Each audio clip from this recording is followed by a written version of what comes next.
All right, let's dive in.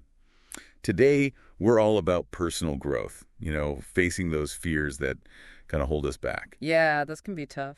We're exploring this really cool YouTube video. It features Renato Cariani.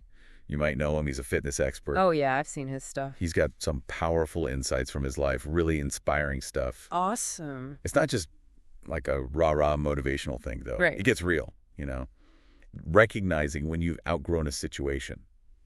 Finding the guts to actually break free. Even when, fear is telling you to just stay put. It's so easy to get stuck. Exactly. Cariani actually tells this really powerful story. It's about quitting his secure job. Whoa. Bold move. It wasn't like a snap decision, though. Yeah. There's this whole buildup. He's dedicated, working hard, going above and beyond, even managing people older than him. Sounds like he was on the right track. You'd think, right? Like fast track to success. Yeah. But it was success on the company's terms. I see. Not really his own goals. That makes sense. He hit this point where no matter how well he did, he realized the job was holding him back. Yeah, I've been there. It's like that too good to promote thing. Oh, the worst. So frustrating, right?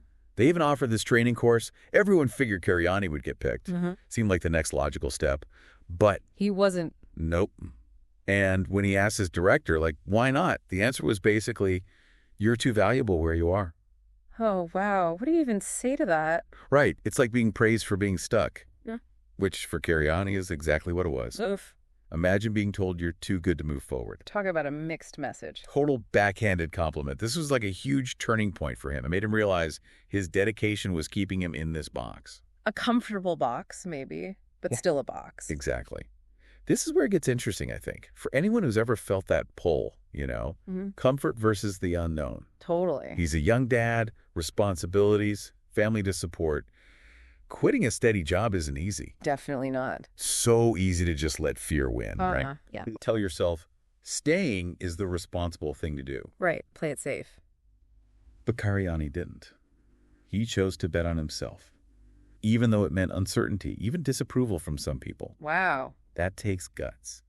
What his story shows, I think, is sometimes the hardest choices, the ones that make you face your fears head on, those are the ones that lead to the biggest growth. Powerful stuff. It's a good reminder that comfort can be a trap, You might be comfortable even doing well in your role, but is it really letting you reach your full potential?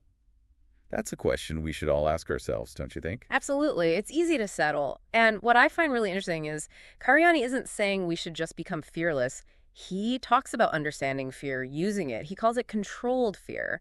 He actually sees it as a motivator. Okay, let's break that down. Controlled fear. It sounds kind of counterintuitive, but the more I think about it, we've all had times when being a little afraid actually pushed us to do better, like public speaking. A bit of nervousness can make you more focused, more engaging. That's such a good example. It's like Cariani's saying fear is a resource, something we can use to get things done. It's not about erasing fear. It's about knowing how to turn it into action. So instead of freezing up, we can use it to push ourselves, to refine our approach, be more prepared. It's like turning that nervous energy into fuel. Exactly. Using fear to our advantage. Oh. What do you think? Ever felt this controlled fear yourself? All the time, actually. It's like that feeling right before a big presentation or a performance. You're nervous, but it's also exciting. It pushes you to bring your A game. Yeah, totally. So it's not just about external stuff holding us back, right? Yeah. It's our own beliefs too. You got it. We can be our own worst enemies sometimes, Self-doubt, negative self-talk, all that. We put up these walls. Exactly. Based on what we think we can do, not what we're actually capable of. If you believe you can't, you probably won't. Exactly. Cariani has this great story about running. Oh, yeah. He was challenged to run for 90 minutes straight. 90 minutes. Yep. I know, right? Most people would think that's crazy, especially if they haven't done anything close to that before. I know I would. I can't imagine running for 90 minutes straight. My legs would give out way before that. Mine too, probably. But what's interesting is Cariani thought it was impossible at first, but then he decided, you know what? I'm going to try it. He did it. Ran the whole 90 minutes. No way. So he literally proved himself wrong.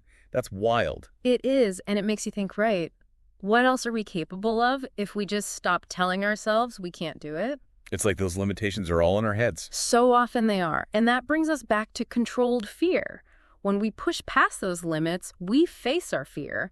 But instead of letting it paralyze us, we use that energy to move forward. So it's all about recognizing those limitations might just be illusions. Exactly. Stories we tell ourselves based on our past or what society tells us. And the only way to break free is to challenge those stories. Take action, prove ourselves wrong. Makes sense. You know what else Karyani talks about? Mentorship and community. Oh, yeah, huge. He says a lot of his own growth came from having great mentors. So it's not about doing it all alone, right? Having the right people around can make a big difference. Absolutely. People who believe in you, challenge you, celebrate your wins. That's powerful stuff. It's like having a personal cheering section. Helps you push through those tough times. Exactly. And it's not just mentors. It's also about finding your community.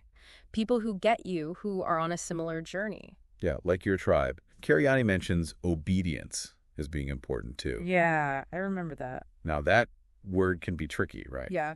But he's not talking about blindly following orders. Right. It's a different kind of obedience. It's about trusting the process. Okay, I see. Trusting your mentors. Right. Committing to the steps they lay out, even when it's tough. Surrendering to the process. Okay. Interesting. You know, Karyani actually tells a story about this. It's about snowboarding. Oh, yeah. He wanted to learn, right? He did. But he had convinced himself he wasn't coordinated enough. Wow. Even something like that. Right. It's just snowboarding. But those beliefs, they limit us, even in our hobbies. They really do. It's like, what's the harm in trying, right? Exactly. But those mental barriers, they're powerful. Anyway, Karyani finally decided to give it a shot. He loved it, found a new passion, and proved himself wrong in the process. Love that. It's a good reminder. We shouldn't let those beliefs dictate what we can and can't do. Right. You know, his wife had a similar experience. She was afraid of heights, thought she could never ski, especially anything with jumps. No way. It's amazing how these fears hold us back, stop us from trying new things. They become self-fulfilling prophecies. We don't try because we think we'll fail. Exactly. But Karyani's wife decided to face her fear, took lessons, gradually got more comfortable, and guess what? She ended up conquering a ski jump. Seriously. Seriously. It just shows you anything is possible if you push past those mental blocks. It makes you think about what fears you might be holding on to, what experiences you might be missing out on. Exactly. What's holding you back? What beliefs are limiting you? And most importantly, what can you do to change that? To create the life you actually want? Such important questions. Karyani's message is all about empowerment. We have the power to shape our own lives.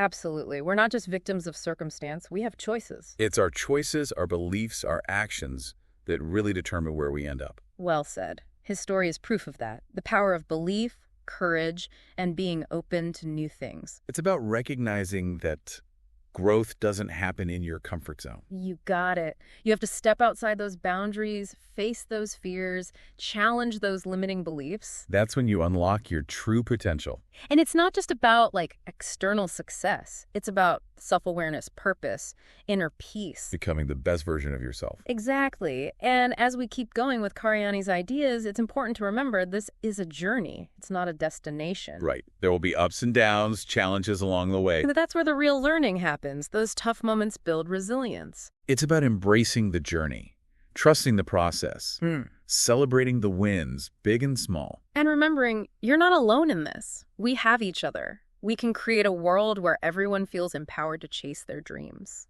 It's pretty amazing, right? How they both broke through those beliefs and did things they never thought they could. It really shows you our potential isn't fixed. It keeps growing when we challenge ourselves. Right. Like we're always capable of more than we think. And this idea of expanding beliefs, it's not just about physical stuff like snowboarding or running. Obviously.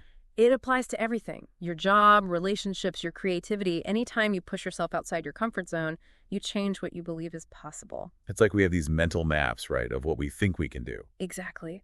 But sometimes those maps are wrong. We need to explore, go off the beaten path. Discover new things about ourselves. And when you do that, those limitations, they kind of disappear. You realize you're capable of way more. It makes me think about all the times I've held myself back, because of fear or doubt. What could I have experienced if I had just gone for it? It's a good question to ask yourself, but I think the real takeaway is we can choose differently now. We can choose to challenge those beliefs, to be brave, to embrace new things. So what's the biggest takeaway for our listener? What can they apply to their life right now? I'd say Conquering your fear isn't about becoming fearless. It's about loving yourself and your potential so much that fear just doesn't have room to take hold. That's a great way to put it. Shifting your focus from what you fear to what you want. Exactly. And it's not just thinking positive. It's about taking action. Even small steps. Each one shows you're capable of more than you thought. So as we wrap up this deep dive, we have a challenge for you. Think about one area of your life where you've been playing it safe. Maybe fear or doubt is holding you back. What's one small step you can take this week to get out of that comfort zone and closer to the life you want?